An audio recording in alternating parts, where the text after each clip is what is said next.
you know, disruption web or something like that, he could do more damage that way. But yeah, spores are going to keep those Corsairs off the Overlords for now, and that's probably a good thing. So he has gone for the Reavers. He may be going for a Templar attack as well. He's got a shuttle at the very least. I think he's going for the Reavers. I thought I just saw a support bay. I might have just been imagining it, or I might have seen a Reaver. Yeah, I saw a Reaver pop out, didn't I? I can't even remember what happened 10 seconds ago. What was I just talking about? I can't remember what I was talking about 5 seconds ago.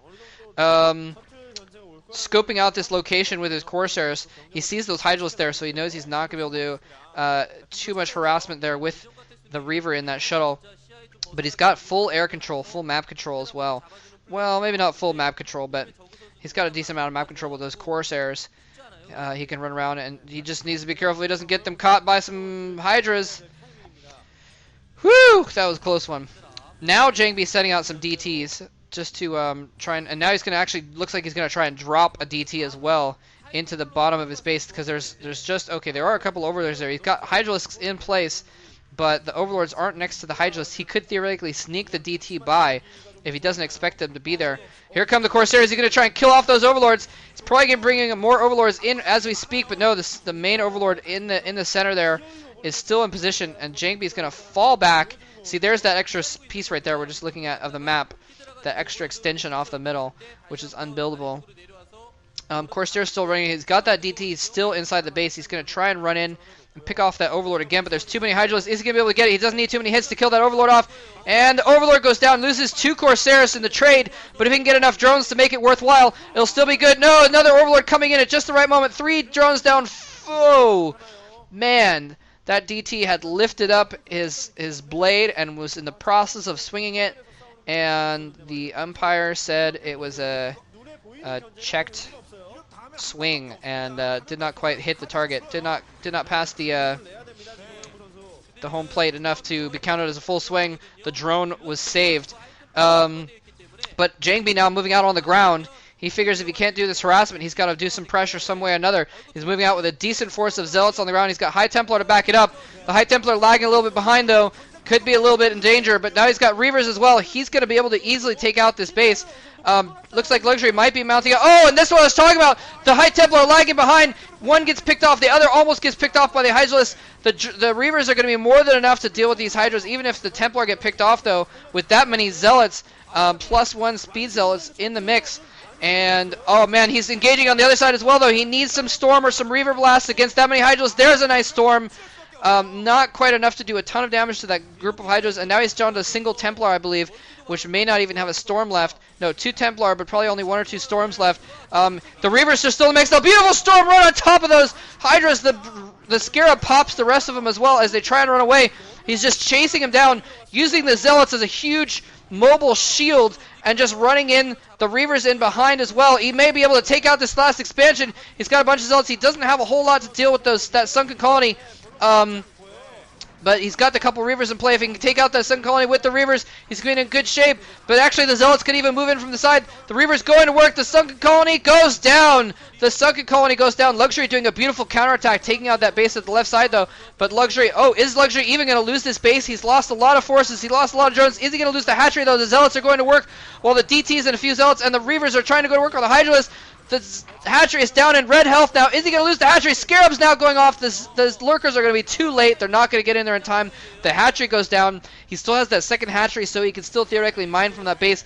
But it looks like that hatchery may go down as well pretty soon. And the Zealot's still going to work. The shell gets picked off, so that Reaver's stranded, gets picked off as well. But a significant amount of damage done by Jangbi. Jangbi not able to get his third base up at the same time, though, which would have really secured his advantage to take out that fourth base of Luxuries and take out the most of that new base, and also get his third base of his own up. He's still in a really good position, though. Getting that Nexus up, he still has map control. Luxury really needs to send another squad of Lings at that base, though, or Hydras or something like that. He needs to keep that third base from going up so badly, so desperately. And Jangbi's been fought back momentarily, so this would be a really good opportunity for him to do that. While Jangbi's kind of forced back into his base. Actually, never mind. There's a decent, solid clump of Dragoons and a few Zealots, so that's going to be able to hold things off pretty easily. There are obviously lurkers in the mix. I don't know if Jangbi has observers around much. I haven't seen observers in play at all. There's an observer. Okay, I mean I knew he had to have them, but so he's gonna be able to deal with those pretty well. Dragoons and observers gonna be very, very good against the Hydralisk, especially since Jangbi still has control of the air with that little clump of Corsairs. Luxury has not made any moves to take control of the air at this point. And so he's still in a good position. Jangbi is still in a good position with the air control to keep overlords away, so his observers can't be sniped off. So and now he's transferring probes to that third base, so he has gotten the third base up and running.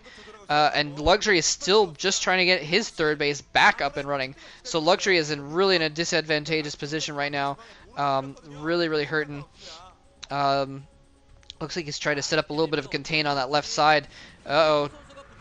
Ooh, Luxury. Jangbi has a nice position on that ridge. That's a really nice position. He can stop any forces from getting up into his third base pretty easily from there, unless they go around, which is what Luxury is doing. Luxury is actually bringing his Hydralisks around that lower part there. He could flank, but no, Jangbi's on top of it. He's moved his Dragoons into a more defensive position of that lower lane, and it looks like Luxury spotted that and is going to move back now as well. So, kind of even on that bottom location, but what that means is that Jangbi is basically secured that position. And look at this. Look at this DT running through just by himself. He's going to try and go to work at that third base at the top right there. The observer's in play, sees that there's nothing there. See that there's nothing mining there. He may go for, well, he can't go for the natural expansion because of the spore. But here comes in, I don't know how Jangbi let that group get past him, but they're going to be able to do a decent amount of damage. He's attacking from the top as well. This could work really well in Jangbi's favor, in Luxury's favor, if he can manage to take out that base. He's coming in from two different sides. Jangbi's had to split his forces, but a nice storm on a ton of Hydras. Beautiful storm right there. The Reaver to back up as well is going to secure the victory in this location. I think only needs a couple more Scarab shots. The Reaver does get picked off, but it managed to get off another Scarab. It was just enough that he needed. And look at this.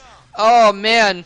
That DT sneaks in there, and in the midst of all the chaos on the left side of the map, the DT sneaks in and kills off the Hydralisk Den. Very important building for Luxury right now, since that's all he's making at the moment. And now the drone's coming in.